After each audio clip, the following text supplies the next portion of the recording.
फिर दिन हुआ,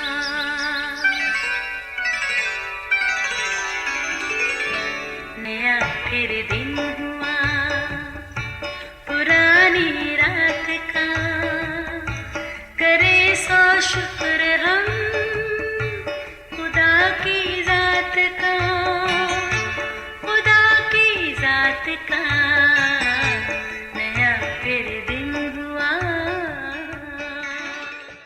आज की आयत। सूबेदार ने जवाब में कहा, आए खुदावंद, मैं इस लायक नहीं कि तू मेरी छत के नीचे आए, बस सिर्फ जुबान से ही कह दे तो मेरा खादम शिफा पाएगा। मत्ती 8:8 आयत। अजीज़ों, वैसे तो अपनी रोज़मर्रा ज़िंदगी में किसी न किसी काम में मसरूफ़ रहना सबसे अच्छा है, वरना इंसानी दिमाग मनफी सोचों की तरफ माइल होने में देर नहीं लगाता। वो कहते हैं ना, फारुगुल ज़हन शैतान का घर है। सो खुद को इस खतरे से बचाने के लिए कुछ ना कुछ करते रहना और मुस्बत सोचते रहना चाहिए। वैसे तो ये भी कहते हैं कि अगर आपस में बात करने के लिए कोई मौजू ना हो तो फिर मौसम पर ही बात करना अच्छा है, लेकिन क्या ही अच्छा हो कि हम कायनात की तख्लीक पर गौर व फिक्र करें। यूँ हम निज़ाम कुदरत पर हैरत ज़दा होने के साथ खालिक के बारे में भी बहुत कुछ जान सकते हैं। ज़रा गौर करें तो हर चीज़ में उसकी ख़ास हिकमत पोशीदा है जो हमारी अक्ल और समझ से परे है। अभी मैं कुछ देर पहले देख रही थी कि एक गिरगिट कमाल है, वो तो भाई जिस चीज़ पर बैठता कुदरती तौर पर उसका रंग उस चीज़ जैसा ही हो जाता।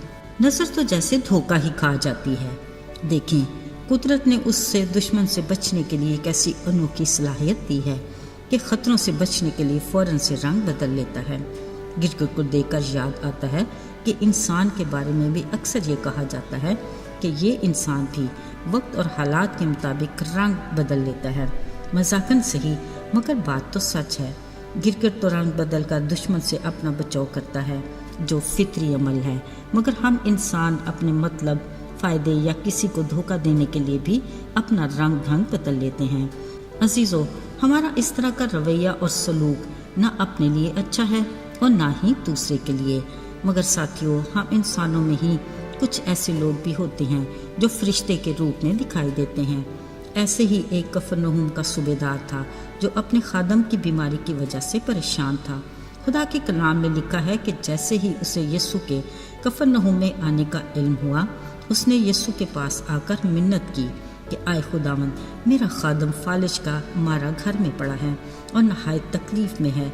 यीशु ने उसे कहा, मैं आकर उसे शिफा दूंगा। सूबेदार ने कहा, आए खुदावंद, मैं इस लायक नहीं कि तू मेरी छत के नीचे आए, बल्कि सिर्फ जुबान ही से कह दे तो मेरा खादम शिफा पा जाएगा। अजीज़ों, यहाँ सूबेदार का किरदार हमारे लिए काबिल तवज्जो है। पहले तो उसने यीशु को ढूंढा, फिर अपने खादम की शिफा के लिए मिन्नत की। खुद फौज का बाइख्तियार ओहदेदार होने के बावजूद बड़ी हलीमी से दरख्वास्त की कि मैं इस लायक नहीं कि तुझ जैसी हस्ती मेरे घर आए, फिर ईमान का मेयार देखें। फिर उसने कहा, बस जुबान ही से बोल दे तो मेरा खादम शिफा पा जाएगा। अजीज़ों, उस सूबेदार ने यीशु को ये भी कहा कि आए खुदावंद, मैं भी किसी के इख्तियार में हूँ और कई सिपाही मेरे मुताहिद हैं। एक को कहता हूँ आ तो वो आता है, दूसरे को कहता हूँ जा तो वो जाता है, और नौकर को भी हुक्म दूँ तो वो करता है। ज़रा ध्यान दीजिए, इन अल्फाज पर सूबेदार ने अपनी इन बातों से गोया खुद को यीशु के मुताहिद कर दिया। अजीज़ों, दिलों को जांचने और नीयत को परखने वाले यीशु ने सूबेदार की बातें सुनकर कहा, मैंने इसराइल में कभी ऐसा ईमान नहीं पाया। उन्होंने उसके बारे में बरमला कहा, ऐसे ही होंगे जो इब्राहिम, इसहाक और याकूब के साथ आसमान की ज़ियाफ़त में शरीक होंगे। ये उस सूबेदार के लिए खुदा की तरफ से कितना बड़ा एजाज़ था। यीशु ने सूबेदार से कहा, जैसा तूने इत्क़ाद किया वैसा ही तेरे लिए हो। मुक़द्दस कलाम में लिखा है, उसी घड़ी सूबेदार के खादम ने शिफा पाई। अजीज़, सूबेदार का किरदार हमारे लिए मिसाली है। ज़रा सोचते हैं और इस सोच का मुआजना अपनी सोच से करते हैं। कभी हमने दिन रात अपनी खिदमत करने वालों की बीमारी में उनकी शफायत के लिए खुदा के हजूर मिन्नत की, या हम में हलीमी किस दर्जा तक है और ईमान का मेयार कैसा है? हम खुद को किस हद तक यीशु के ताबे करते हैं? अजीज़ों, اگر ہم بھی دوسروں کے لیے رحم دلی کا جذبہ رکھیں، کسی کی مشکل یا بیماری میں خدا سے منت اور فریاد کریں، خدا کے حضور خاکسار اور حلیم رہیں اور ایمان میں مضبوط ہوں، تو یقیناً خدا ہمارے لیے بھی یہی کہے گا کہ ایسے ہوتے ہیں وہ جو ابراہیم، اسحاق اور یعقوب کے ساتھ آسمان کی بادشاہی کی ضیافت میں شریک ہوں گے، مگر وہ جو خود کو بادشاہی کے بیٹے کہتے ہیں باہر اندھیرے میں ڈالے جائیں گے، وہاں رونا اور دانت پیسنا ہوگا۔ میرے عزیزو، خدا کی کلام کی روشنی اور رہنمائی میں ہمیں اپنا احتساب خود کرنا ہے اور اپنی منزل کا انتخاب ہماری مرضی میں ہے۔ خدا ہمیں اپنی حکمت عطا کرے کہ ہم درست فیصلہ کر سکیں۔ آئیے دعا کرتے ہیں۔ اے خداوند مہربان اور شفیق باپ، ہم تیرے فضل کے امیدوار اور تیرے رحم کے طلبگار ہیں۔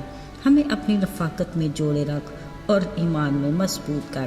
یسوع کے مبارک اور جلالی نام میں مانگتے ہیں، آمین۔